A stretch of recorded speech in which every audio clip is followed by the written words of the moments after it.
Hey everyone, it's Presto here, and today I'm going to be bringing you a video about the top 5 decks to be playing in patch 1.2 of Legends of Runeterra.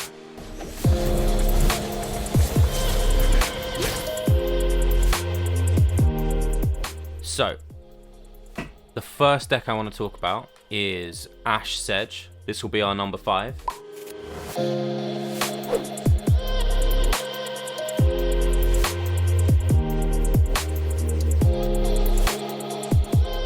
The reason for this deck being in the list is that it is a really aggressive tempo deck with a good combo finish. It has the ability to beat most decks in the game, and the great thing about the deck is that it can also beat control or aggro. It does tend to struggle against burn because it doesn't really have any way to interact with it, and it can sometimes have some clunky draws. It's also very, very draw dependent when you play in the mirror. The great thing about this deck is that it plays Fury of the North, which is just a really powerful card, and it basically wins against any Freljord deck that doesn't play it.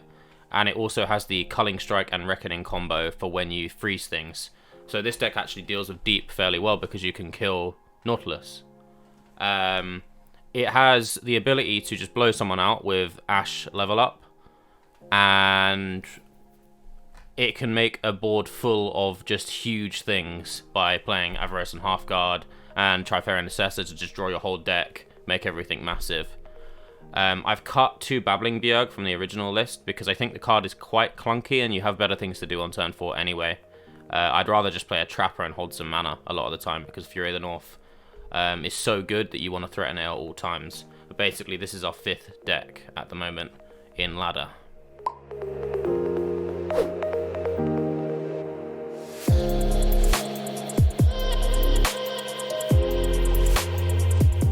Our next deck is Burn. Yeah, it got nerfed, but no, it's not any worse really. It's a little bit worse in the early game, but they didn't nerf the reach of Burn, which I think was the more broken part of it. So you could take less damage early game if you're a deck that has the ability to interact with things that have 1 less health, but realistically that they only need to do like 5 points of damage by hitting you, and the rest they can just deal with Burn. So it's still a really good deck. It still loses to the same things. It just loses a bit worse, and it still beats the same things, and the matchups aren't that much worse for you. So yeah, realistically, this deck is still really great. I haven't actually changed any of the cards in this list because I think it's just great, or as it is. Some people have been changing Rearguard for a Teemo, but you can do that if you want. But I think Teemo has the same issues that Rearguard has in the sense that it's got 1 health, but Teemo does less damage overall. Rearguard, if it managed to connect, it's just crazy. And you don't really mind about drawing Rearguards in the late game because you have access to Fervor and Get Excited, which you need either a body for or a discard target for. The aim of this deck is to just kill your opponent as quickly as possible, normally through the spells you play. You've got access to Crimson Disciple, Legion Grenadier, Boom Crew Rookie. Those all deal really good damage. Imperial Demolitionist, they all deal direct damage to the Nexus, and then you finish them off.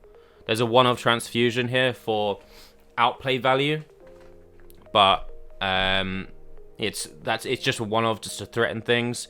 I like Static Shock still in the deck. You can trade things. It gives you a draw card, and it does a bit of damage. It kind of does everything the deck wants. It's one of the worst cards in the deck because it does little damage, but I still think it warrants the inclusion. Some people changed Transfusion for a Progress Day, which I'm fine with because you actually do often get to 8 mana with this deck. But I like the outplay value that Transfusion offers.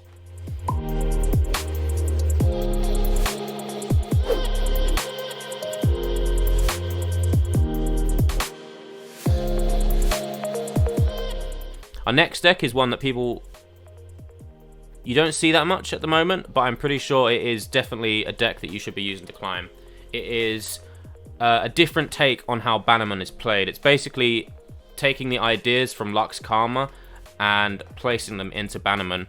It still has all of the early curve and aggression that the Bannerman deck has, but it has that crazy late game of playing 3 Unyielding Spirits with Radiant Guardians and 3 Detains as well, which means you basically win any mirrors that play Unyielding Spirits as well because you have just more Detains than they'd have.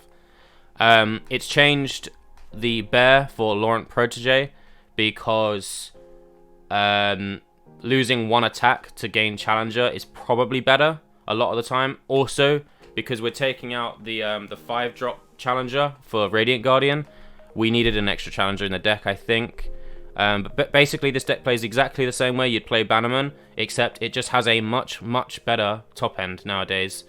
Because of Unyielding Spirit, it has the ability to beat pretty much any deck.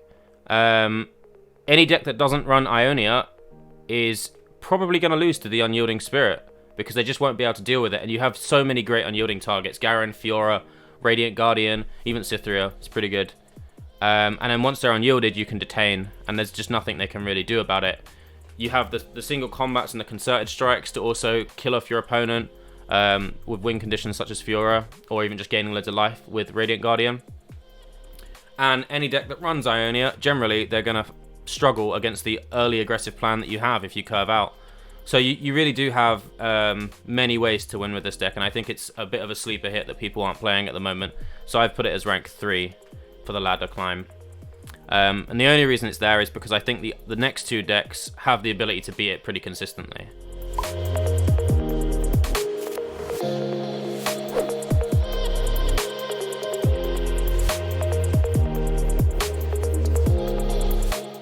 So, number 2. And this is Deep. I think this is no surprise to anyone. Deep didn't get nerfed, and everything else did. So, it's obviously going to be pretty good. It was already pretty good, and now it's just gone a little bit over the top. This is an adaptation from the list that I made top 16 on both EU and NA last weekend on. It plays pretty much all the same cards. I've just changed it so that there's no one-ofs anymore. I really like Devourer of the Depths. It's a very important card, and Shipwreck Hoarder is basically the main win condition in the deck a lot of the time. I play this deck as a Maokai deck that also has Nautilus to finish off, but primarily I'm really looking to level Maokai really early, play Maokai really early to get me deep quicker, which is why I've got quite a lot of early drops. I've got the 2 Mistcall. Mistcall's very important in this deck. Pretty much all of the targets that die turn 3, 4, 5 are great Mistcall targets. A lot of people like to run the Beast Below instead of Abyssal Eye, but I think the draw power and the just kill you power late game of Abyssal Eye is far too strong not to play. It's just a great turn 5 play. It also, it's great with Maokai to go turn 4, Maokai, turn 5, Abyssal Eye. Gives you that combo potential. I've cut out Ruination and added in 2 Atrocity and 2 Vengeance. The reason that I've run 2 of these cards that I'd normally run 1 of in the deck is because you toss them early and then your opponent doesn't have to play around them anymore. Especially in ladder, I really like the idea of people either not playing around them because they think you only run it as a one-of, or having to play around it the whole game because you haven't tossed them. And Atrocity is just such a crazy win condition in this deck. Basically, if you hit them with anything, your Nautilus can kill them just with Atrocity. And Vengeance is there to kill things that just have to die. Things like Vi, Heimerdinger, or Nautilus. The deck plays pretty simply. It's a really easy to play deck, really. But it plays really well, and it's very resilient. It can beat most decks. It can beat Bannerman because it has Devourer of the Depths and Nautilus to deal with any unyielding shenanigans they have, and it also can just deck them out or blow them out by playing Sea Monsters or Maokai.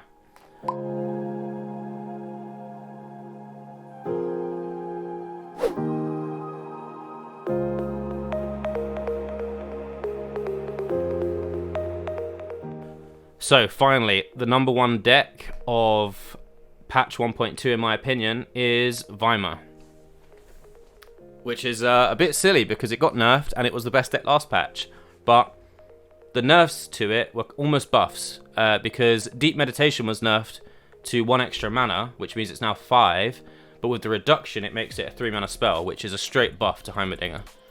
This card is absolutely nuts when you have a Heimerdinger on the board. And the thing is, you're often going to be able to go turn 5 Heimerdinger plus Flash and something else into turn 6 Deep Med, and then you just suddenly win the game turn 6. So I think that was a bit of an oversight. Realistically, the nerf to Deep Med actually helped the deck a lot. The nerf to Vi really doesn't make a difference in this deck because you played Twin Discipline and Spirit's Refuge. So this deck can deal with early aggression extremely well because it can just heal for 10 out of nowhere, and there's not much aggressive decks can do about it. And it can deal with control decks really well because it can just play Heimerdinger on turn 5 and kill people.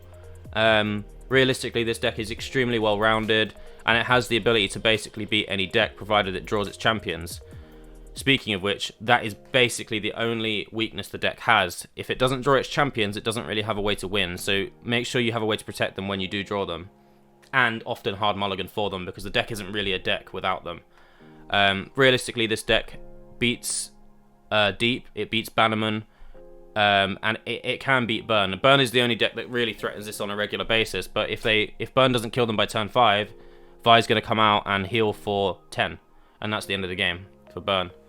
So, I think, with that in mind, Weimar is probably the best deck to climb with at the moment. But, any of these decks are really going to be great for you to climb with. I especially like the Bannerman deck at the moment, it's really cool. And it has really like unique playstyles, it can swap up its game plan a lot.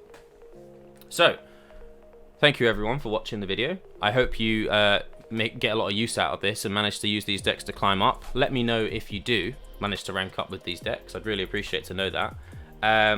I've just actually released new sub badges for my Twitch channel, so feel free to check that out. And if you enjoyed this video, please don't forget to like and subscribe. And any comment you make on the video, I will be replying to. So stay tuned for more videos because they'll be coming out soon with more deck guides. Thanks a lot, guys.